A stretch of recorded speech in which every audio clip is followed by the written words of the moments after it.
बच्चों, आज हम क्लास 10 का पढ़ेंगे नाखून क्यों बढ़ते हैं। तो देर न करते हुए पूरे 30 क्वेश्चन हम लोग कंप्लीट चलिए कर लेते हैं। द्विवेदी जी ने निर्लज अपराधी किसे कहा है। द्विवेदी जी ने निर्लज अपराधी नाखून को कहा है। कामसूत्र किसकी रचना है। कामसूत्र वात्स्यायन की है।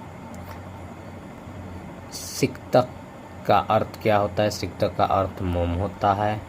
महाभारत क्या है। महाभारत पुराण है। किस देश के लोग बड़े बड़े नख पसंद करते थे। गौड़ देश के लोग। कौन छोटे नखों को पसंद करते थे। दक्षिणात्या। हजारी प्रसाद द्विवेदी का जन्म कब हुआ। हजारी प्रसाद द्विवेदी का जन्म 1907 ईस्वी में हुआ। हजारी प्रसाद द्विवेदी का जन्म कहाँ हुआ। हजारी प्रसाद द्विवेदी का जन्म बलिया उत्तर प्रदेश में हुआ। कौन मनुष्य का आदर्श नहीं बन सकता।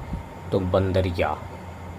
देवताओं का राजा किन्हें संबोधित किया जाता है। देवताओं का राजा इंद्र को संबोधित किया गया।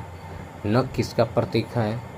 नख पशुता का प्रतीक है। पृथ्वीराज रासो किनका संपादन है। पृथ्वीराज रासो हजारी प्रसाद द्विवेदी का संपादन है। काशी हिंदू विश्वविद्यालय से हजारी प्रसाद द्विवेदी को कौन सी उपाधि दी गई थी। ज्योतिषाचार्य का। हजारी प्रसाद द्विवेदी को पद्मभूषण की उपाधि से सम्मानित किया गया 1957 ईस्वी में। अशोक के फूल की रचना है हजारी प्रसाद द्विवेदी।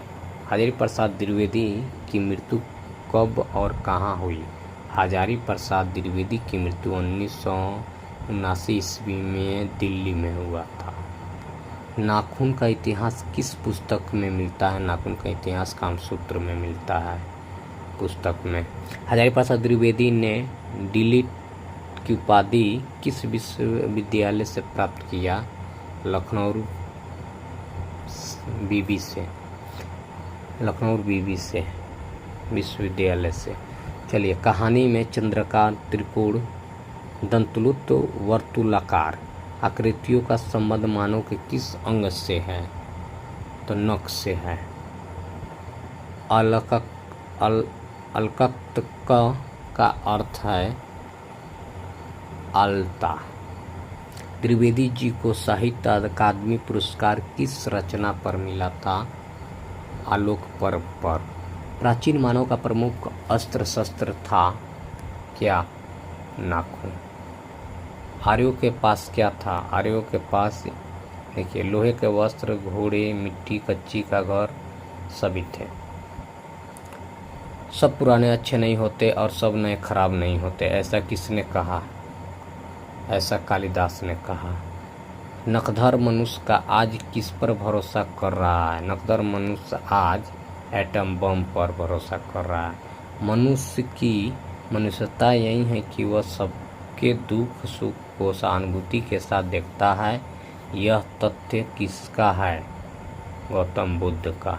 नाखून क्यों बढ़ते हैं के निबंधकार कौन है। आचार्य हजारी प्रसाद द्विवेदी। आचार्य हजारी प्रसाद द्विवेदी ने साहित्य की किस विद्या में लेखन नहीं है। कहानी में। चलिए, कौन सी रचना हजारी प्रसाद द्विवेदी की नहीं है। अशोक के फूल, माटी की मूर्तें की बाणभट्ट आत्मकथा की हिंदी साहित्य का आदिकाल। तो इसमें देखिए, इसमें हजारी प्रसाद की रचना द्विवेदी की नहीं है, वह है माटी की मूर्तें। बाकी तो हैं अशोक के फूल हैं, इनकी रचना। बाणभट्ट की आत्मकथा भी है, हिंदी और साहित्य का आदिकाल भी है, लेकिन माटी की मूर्तें नहीं है। ठीक है दोस्तों, मिलते हैं अगले पाठ। तब तक के लिए दोस्तों जय हिंद, जय भारत। चलिए इसमें क्वेश्चन कुछ और ले लेते हैं, उसके बाद से नेक्स्ट पार्ट में चलेंगे, ठीक है। हिरोशिमा कहाँ है? हिरोशिमा कहाँ है जी? जापान में है। कौन छोटे नखों को पसंद करते थे?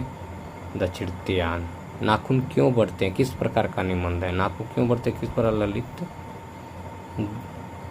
दधीची की हड्डी से क्या बनता? दधीची की हड्डी से क्या बनता? इंद्र का वज्र। लेखक के अनुसार मनुष्य के नाखून किसके जीवंत प्रतीक है? पांचवी वृत्ति के। सहजात वृत्तियों से कहते हैं? तो सहजात वृत्तियों अनजान स्मृतियों को कहते हैं, ठीक है। तो चौथा पाठ हमने कंप्लीट कर लिए, पांचवा पाठ नागरी लिपि पढ़ेंगे। तब तक के लिए जय हिंद, जय भारत दोस्तों, धन्यवाद।